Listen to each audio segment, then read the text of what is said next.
Hi, and welcome to the Trade of the Day for the 27th of August. My name is Tom. I'm a senior trading strategist here at Trendsignal. We've been teaching people to trade the markets safely on end of day markets since 2003.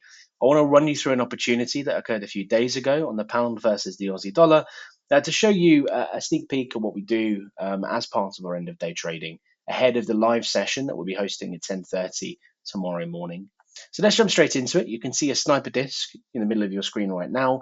There is a blue infill. We don't need to know too much about what the color infill means. They tell us the structure the trade's developing out of essentially, but at a beginner level, you can largely just ignore them. We have a red sniper disc. It's telling us we're looking to short the market. The only other two things we care about is a green to red change color in a vector average line and a green to red change color in our trend signal line. As long as we have all three of these things in place, then it's a perfectly valid short for us to take. In which case, our Trademate tool automatically tells us the levels that we can look at.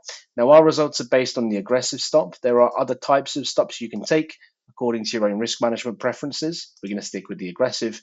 And then there's two different types of targets that we can take. We can go for a starter target or an extended target. And for people who are more advanced, they can set their own custom targets and run them the entire way through. If you're taking our starter target, which most beginners will be doing, 50 pips worth of distance out of that in the space of a day. If you're going for the extended target, monitoring these trades a little bit closer, then it actually also occurred within a day, so there was no extra management required.